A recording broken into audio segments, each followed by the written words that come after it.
Have you ever wondered what it truly feels like to face old age all alone? It's a question many of us quietly carry in our hearts but rarely speak out loud. I'll be honest, there was a time I felt just like that, a deep ache of loneliness creeping in when the house once full of laughter turned silent. It's not easy to admit, but I know many of you understand that empty feeling far too well. I remember those days vividly, sitting by myself, waiting for a call that might never come, trying to fill the hours with small distractions. It felt like the world was moving on without me, and I wondered if things would ever get better. But here's the comforting truth. There is a gentle, simple way to find light even in the quietest moments. You don't have to struggle alone or feel like a burden to those around you. In this story, I'll share some unexpected, heartfelt insights, real steps that brought warmth, companionship, and new purpose to my days.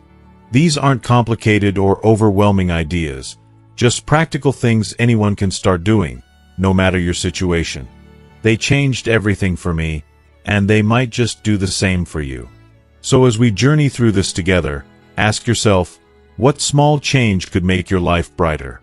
Remember, you deserve to live well, with dignity and joy, no matter what your years look like. Let's explore how to make that happen. If you are not subscribed, subscribe and activate the notification bell so you don't miss any videos. If you like the topic of this video, please comment 1. Now, let's begin. It's strange, the way loneliness can move into your life without asking permission. For Mark, it wasn't one big moment that did it, but rather a slow, quiet invasion. A hush that filled the spaces between each tick of the clock. Every time he glanced up and realized no one else was around to answer his casual, "Hey, did you see that?" after the evening news. After years of rising early and heading off to the public service agency, retirement should have felt like a victory lap. For most of his working life, Mark had envied the retirees in his neighborhood, their mid-morning walks, leisurely breakfasts, the time they seemed to have for gardening or sitting on their porches with coffee and a crossword puzzle. He imagined that when his own time came, he'd relish the chance to rest and do all the things he'd put off for years. But the reality was so different. When the department restructured and offered early retirement, Mark accepted, grateful he'd managed to save enough to get by comfortably. But he hadn't realized how much his daily routine had meant to him, or how disorienting it would feel to have nowhere to be. The first week or two, he tried to convince himself that this was the freedom he'd earned, that it was okay to sleep in or spend an afternoon tinkering in the garage. But soon, the novelty wore off.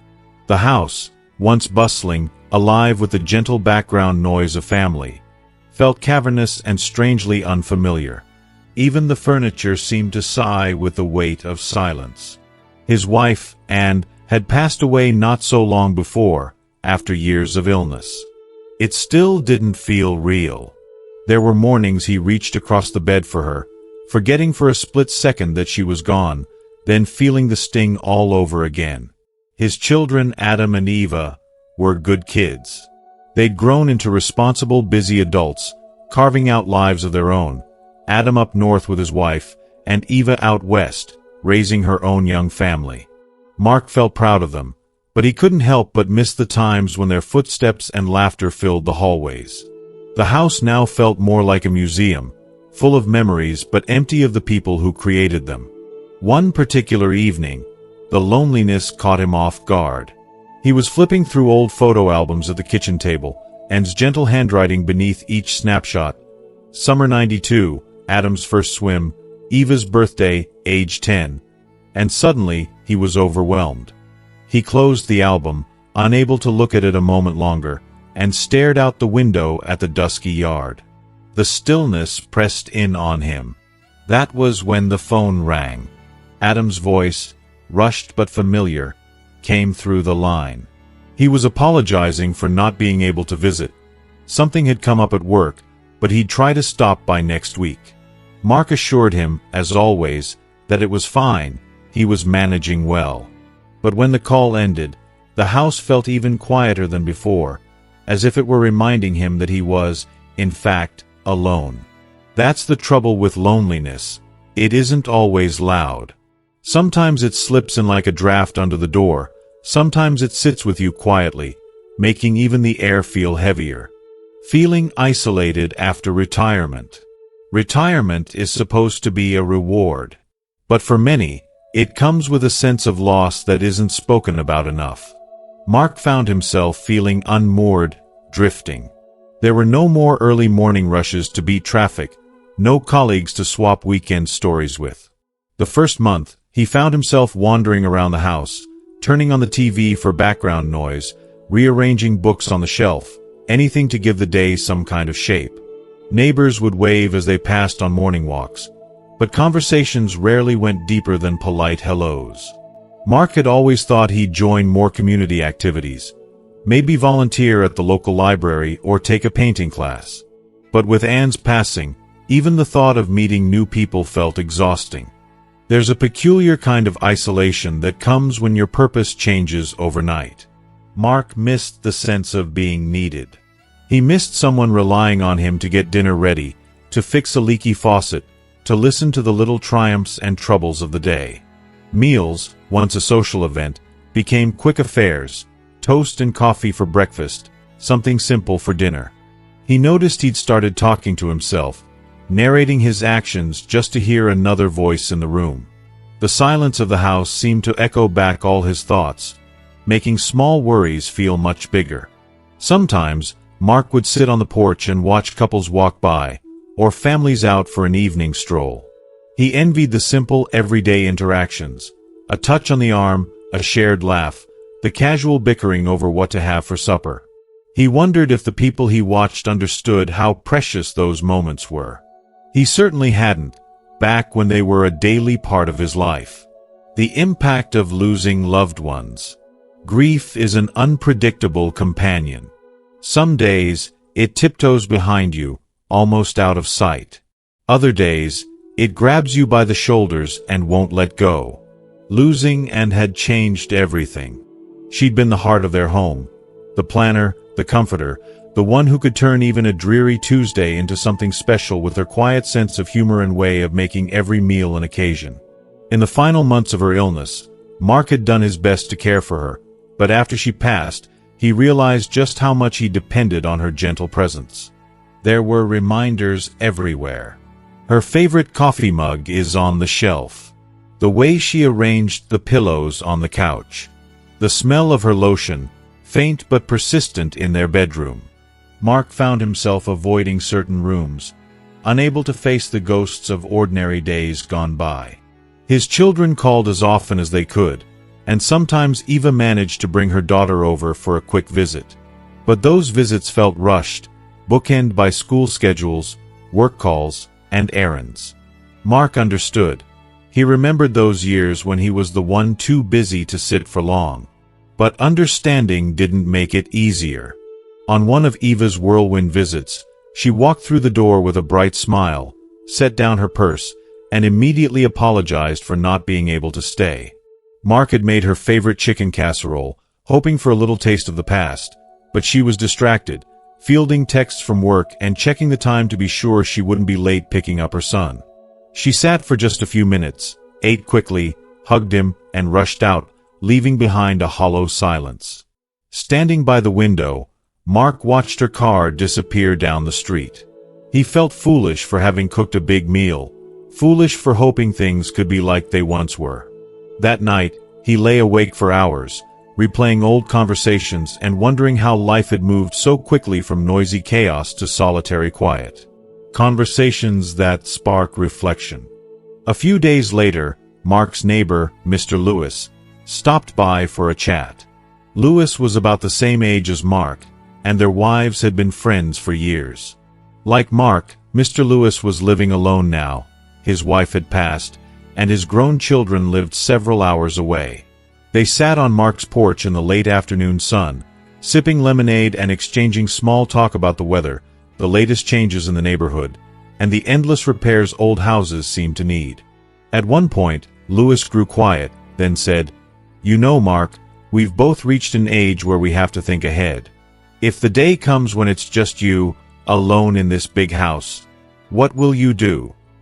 The question sat between them for a long time. Mark realized he'd been avoiding that very thought. It was easier to focus on day-to-day routines, to distract himself with chores, than to face the reality of what lay ahead. But Lewis's words stuck with him. For the next several days, Mark found himself thinking about the future in a way he hadn't before. He imagined what it would be like if he got sick and no one was there to help. He pictured holidays spent alone, birthdays with just a card from the kids, perhaps a phone call if their schedules allowed. That line of thinking scared him. He didn't want to be a burden to his children, but he also didn't want to be forgotten, left behind as life carried on for everyone else. The next time he saw Lewis, he brought up the conversation. They talked honestly about their worries, about money, about health, about the fear of becoming invisible in a world that seemed to value youth and energy above all else. If you are still watching this video and find these lessons useful, please comment 1 below to let me know that you are still here with me. Lewis admitted he sometimes felt left out, too. You know, I look around, and I see people with their families, busy, laughing, making plans.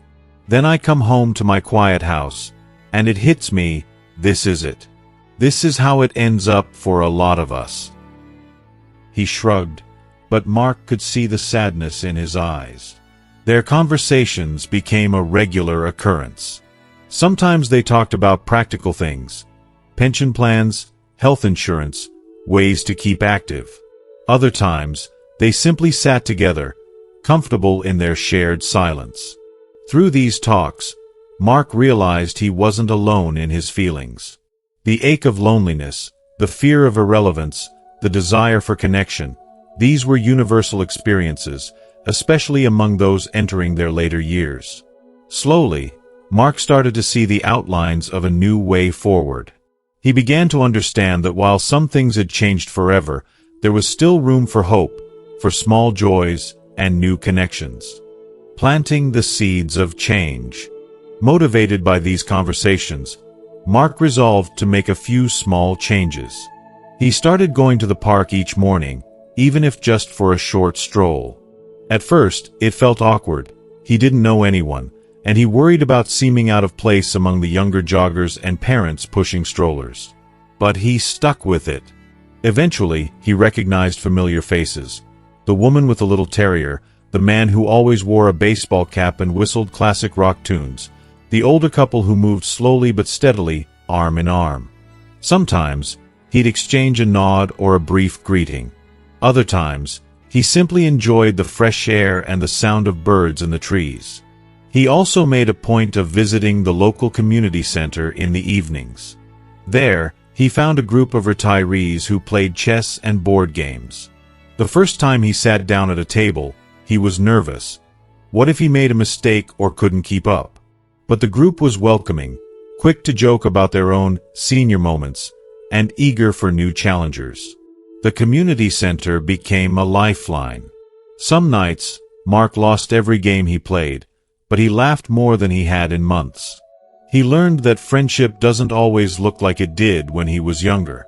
Sometimes it was just a shared cup of coffee, a walk around the block, or a commiserating smile over a lost game of checkers. These changes didn't make the loneliness disappear overnight, but they made the silence less oppressive. Mark found himself sleeping better, feeling more interested in his day, and looking forward to simple pleasures like a sunrise walk or a friendly conversation. The unseen gifts of companionship. As the weeks passed, Mark started noticing little things he'd overlooked before. The kindness of a neighbor who dropped off fresh tomatoes from her garden, the mailman who always had a joke ready, the feeling of satisfaction after a day spent moving and stretching instead of sitting indoors. He realized that companionship came in many forms. Sometimes it was a phone call from Adam or Eva. Other times it was a neighbor waving from across the street. Even the checker at the grocery store, who remembered his name and asked about his week, became a small but meaningful connection. Mark also began to think differently about his relationship with his children. For so long, he'd tried to shield them from his loneliness, not wanting to burden them with his feelings or needs. But after talking with Lewis and the other folks at the community center, He realized that staying connected with family was just as important for his well-being as it was for theirs. He started sending short texts to Adam and Eva, not to ask for anything, but just to share a photo from his morning walk or a funny story from Chestnut. Sometimes they replied right away, sometimes not, but he felt less invisible knowing he was still a part of their lives, however small. Finding meaning amid the quiet. There were still difficult days. Anniversaries and birthdays brought a fresh wave of grief. Mark would find himself sitting alone at the dining table, remembering the way Anne used to sing along with the radio as she cooked, or the way their children's laughter used to fill the house. But these memories gradually became less painful and more comforting, reminders of a life well lived and a love that, while changed, hadn't disappeared. In the hush of the evenings, Mark found solace in the simple rituals he'd created for himself: a cup of tea before bed, a chapter of a good book, a moment on the porch listening to the crickets. He realized, too, that aging brought its wisdom. He learned to appreciate the little things: the softness of a well-worn blanket, the taste of fresh strawberries, the satisfaction of a crossword puzzle completed. He no longer felt the need to rush or prove himself. Instead, he found value in just being present, in savoring the quiet moments that made up his days. Looking ahead. Through his journey, Mark discovered that while loneliness and loss are inescapable parts of aging, they don't have to define the story's ending. By reaching out, by opening himself up to new experiences and connections, he found a sense of belonging once again. It wasn't always easy, and it certainly wasn't what he had imagined for his retirement years. But as he looked back on those long, quiet days and the conversations that helped him turn a corner, he felt a deep sense of gratitude, not only for the love he'd lost, but for the friendships and insights he'd gained along the way. And maybe, he thought, that was the true secret of growing older: learning to face the empty spaces, to fill them with small joys, and to carry forward the memories of those we've loved, while still being open to the world as it is today. Taking action, Mark discovered, was not a matter of grand, sweeping gestures, but a slow gathering of courage to do what needed to be done, even when his heart felt heavy or his mind full of doubts. The turning point arrived on an ordinary afternoon as he sat across from Mr. Lewis, sipping coffee in the kitchen.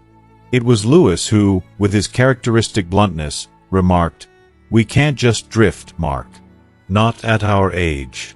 If we don't look after ourselves, nobody will." Financial and health planning. That evening, the words echoed in Mark's mind long after Lewis had gone home. He knew the wisdom was sound, but confronting the realities of growing older alone meant facing 100 small fears. Mark took a notebook from the drawer, dusted off the calculator, and finally sat down to review his finances for the first time since Anne had passed. The process was slow and, at times, overwhelming. There were so many numbers to add up: the pension, the savings account, the insurance policies, the bills that always seemed to trickle in, and the uncertain specter of medical expenses that might one day loom large. He made a checklist, methodically working through it. How long will my savings last? What happens if I need surgery? Should I adjust my insurance? For the first time, Mark made an appointment with a financial planner, feeling both nervous and oddly proud of himself for taking this step. The planner, a cheerful woman named Judy, helped him see that with a few adjustments: cutting some unnecessary expenses, updating his will, moving some savings into a safer account, he could stretch his money to cover his needs comfortably for many years to come. Next, Mark turned his attention to his health. Like so many men of his generation, he'd long believed that aches and pains were just part of getting older, to be quietly endured rather than addressed. But as he grew more honest with himself, he recognized the need to be proactive. He scheduled a full physical with his doctor for the first time in years. He took the advice to heart: eat more vegetables, cut back on processed foods, and try to move every day, even if it was only a gentle walk. He picked up some new routines: stretching in the morning, filling a water bottle to keep hydrated, buying more leafy greens and fewer frozen dinners at the supermarket. It wasn't always easy to resist the comfort of old habits, but Mark soon noticed subtle changes. He slept a little better. His knees ached less when he climbed the porch steps. Even his mind felt sharper, more engaged. Most importantly, he realized he could take charge of his well-being. The sense of helplessness that had haunted him after Anne's death slowly began to lift. He was not at the mercy of fate. He was an active participant in his own story, and with that came a new kind of hope. Engaging in social activities. With his finances in order and a new commitment to his health, Mark felt a cautious optimism. Still, he knew that numbers and vitamins alone couldn't fill the emptiness he sometimes felt at sunset, when the house grew quiet and the weight of another day pressed down on him. It was the human connection he missed most. So, in a moment of courage, Mark signed up for several activities at the local community center. He tried a variety of classes: Tai Chi for balance and relaxation, a weekly bridge club, even a beginner's art workshop where the instructor encouraged everyone to paint with their feelings, not their eyes. Some sessions went better than others, but the most important thing was simply showing up. He made a point to greet people, ask their names, and join in conversations, even if he sometimes felt awkward or shy. He found that most people, especially those around his age, were also looking for connection, even if they didn't always admit it. Small rituals became anchors in his week. Friday chess with a retired schoolteacher named Bill, Saturday morning walks with a group who called themselves the Silver Sneakers, and Wednesday afternoons at the local library, where he began volunteering to read aloud to children. These activities brought a gentle rhythm to his days. Mark found himself laughing more, remembering how good it felt to share stories, to offer advice, and even to lend a listening ear to others who were also navigating their losses and challenges. He realized that friendship in later life might not look exactly as it did in youth, but it was no less valuable. Perhaps, in some ways, even more so.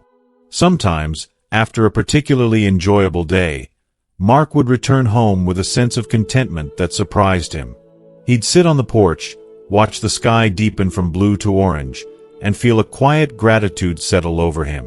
The ache of loneliness didn't disappear completely, but it was softened by the knowledge that he was still part of something, still connected to the world outside his four walls. Meeting a new companion. It was during one of those ordinary evenings at the community center that Mark met Linda Brown. She was new to town. Her children had moved her closer after her husband's death, hoping she'd find a supportive community. Linda had a sparkle in her eyes and a laugh that carried across the room. She loved baking, gardening, and telling stories that could make even the grumpiest retiree smile. Mark noticed her first at a cooking demonstration. She was the only one brave enough to volunteer to chop onions in front of everyone, joking, "If I cry, just blame the onions, not my feelings." Afterwards, Mark approached her with a tentative smile and offered her a cup of coffee. Their conversation flowed easily, full of shared experiences and gentle teasing about whose chicken soup recipe was superior. If you are still watching this video and find these lessons useful, please comment below to let me know that you are still here with me. Over the next few weeks, their friendship grew. They started grocery shopping together, discovering the best farmers market stands and trading tips on how to choose the ripest peaches. Sometimes they cooked meals for each other. Linda's apple pie quickly became Mark's favorite, while he earned her respect with his homemade chili. They'd walk together in the mornings, sometimes talking non-stop, other times enjoying a companionable silence. As the seasons shifted from spring to summer, Mark found himself looking forward to Linda's company more than he expected. Her presence brought a new warmth to his home. She had a way of brightening even the gloomiest days, reminding him that companionship could grow in unlikely places, no matter your age. Gradually, their bond deepened. They attended local concerts together, shared Sunday crossword puzzles, and spent evenings watching old movies or simply talking about the past, the present, and their hopes for whatever time lay ahead.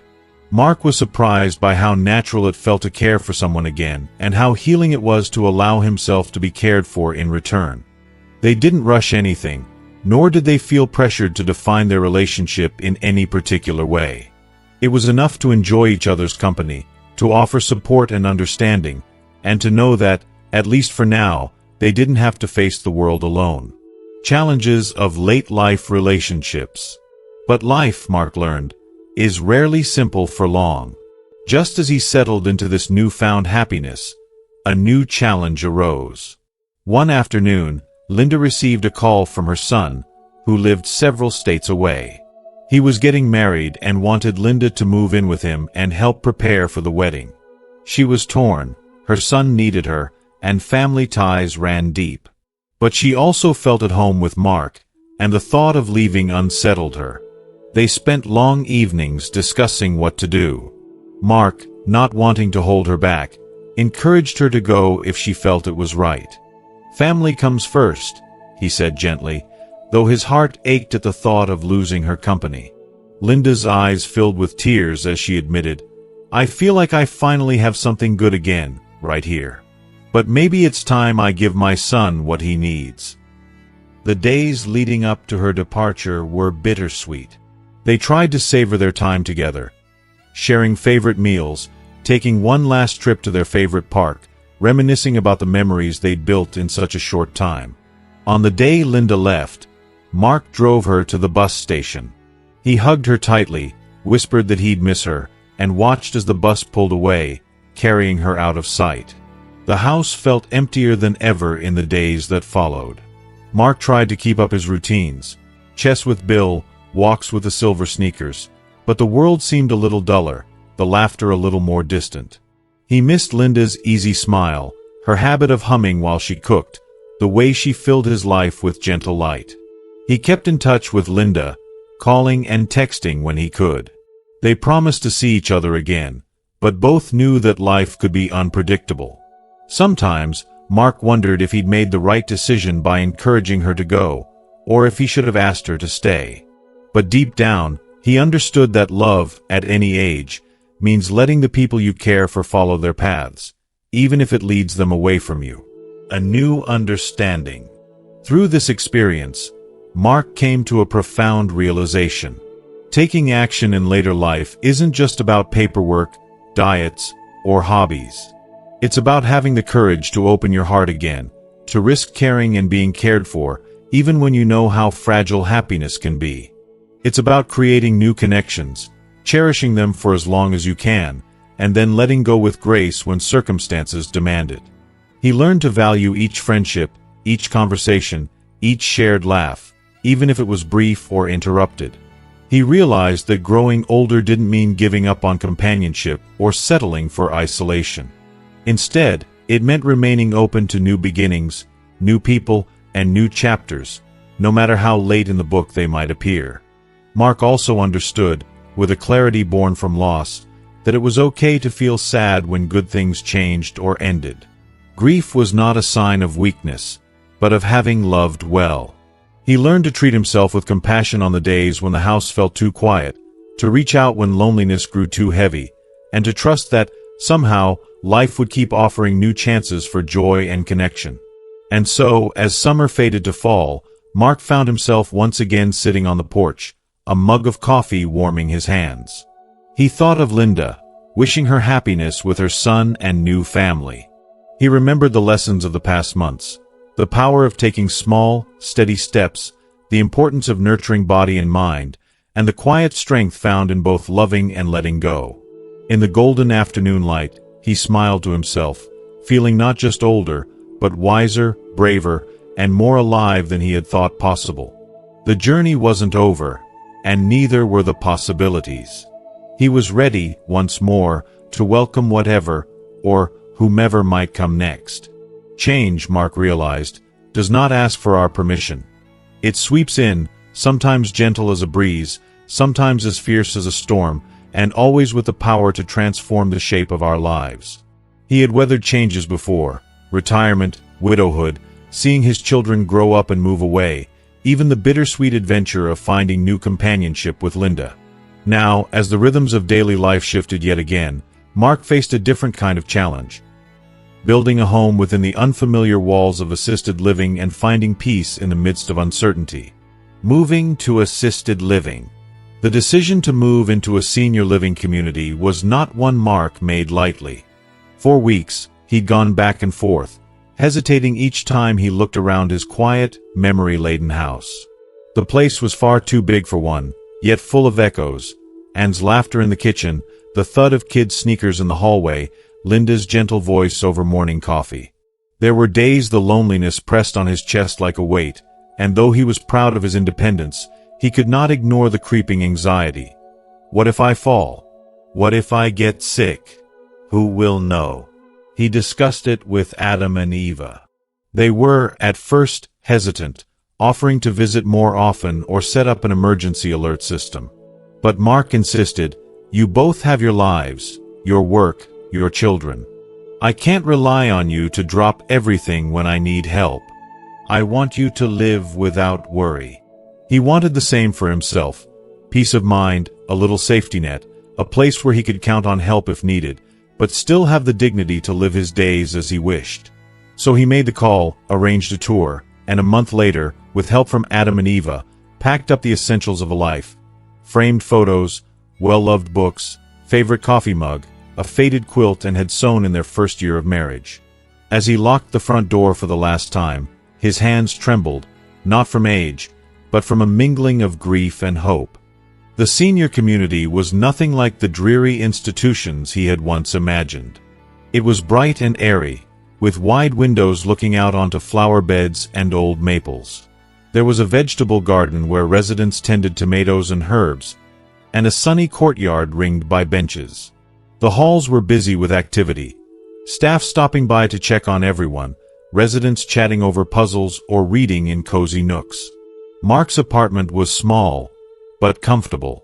Unpacking, he was surprised at how quickly it began to feel like his own space. His favorite chair by the window, the radio playing the same old jazz tunes, the tick of his familiar clock.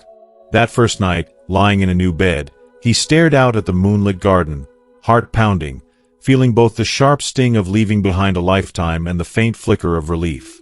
Here, at least, he was not truly alone. Building new social connections. The first days in assisted living were a whirlwind of introductions.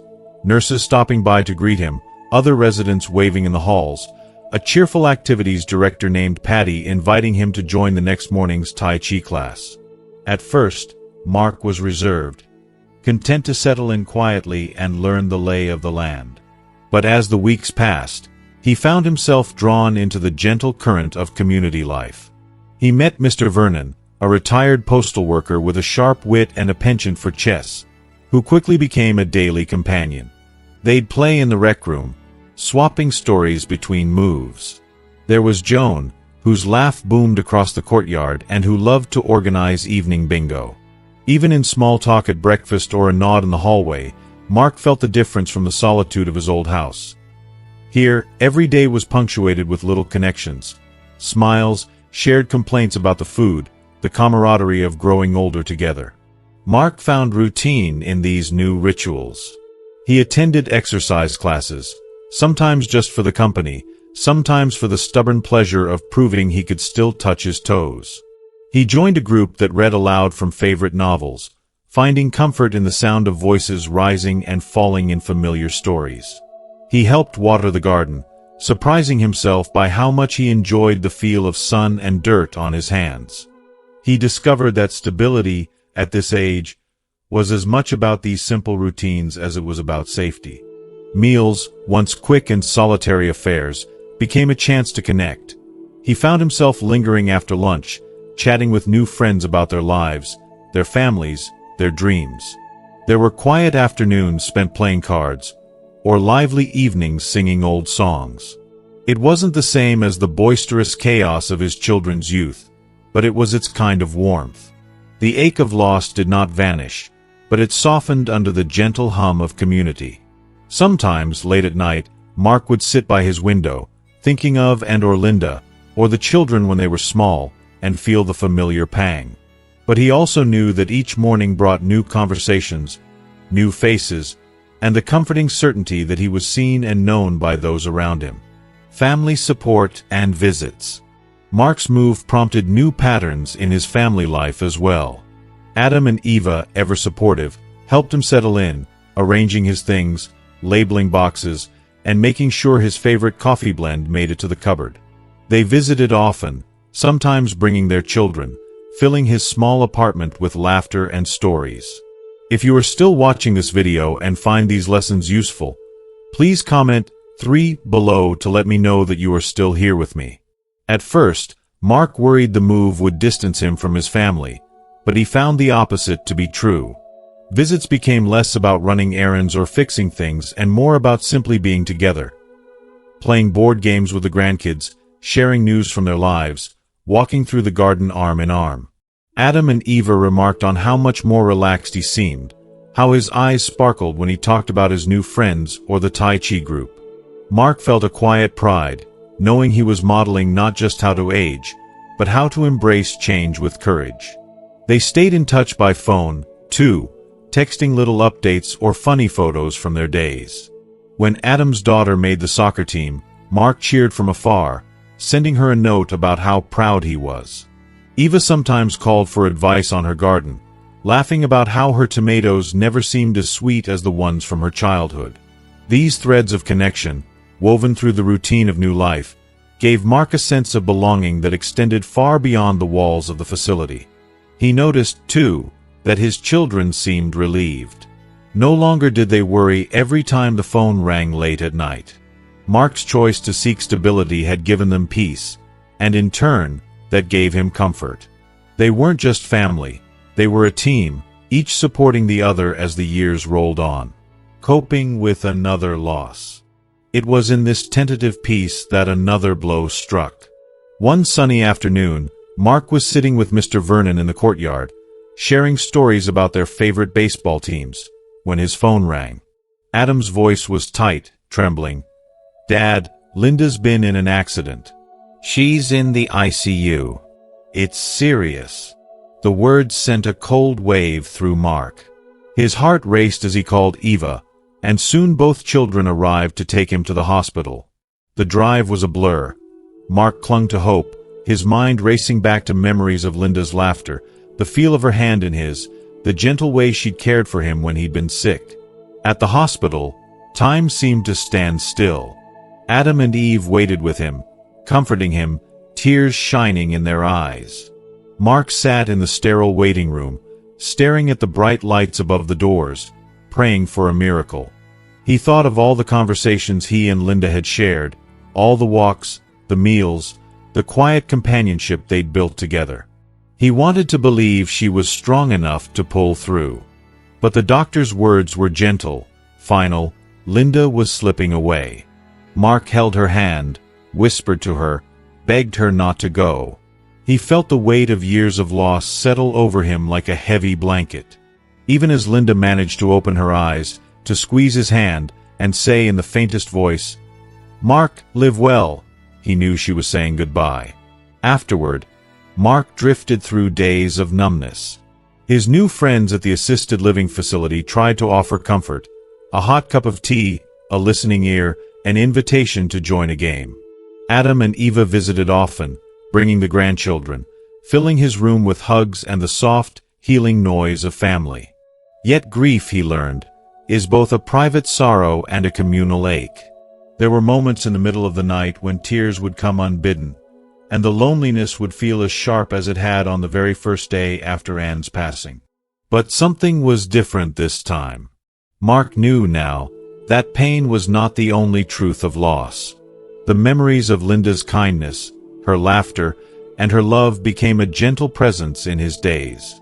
He allowed himself to mourn, but he also remembered her words, to live well. He looked for small moments of beauty, a child's laugh, a friend's joke, the taste of fresh bread at breakfast, and let those be reminders that life, even with its sorrows, was still worth living.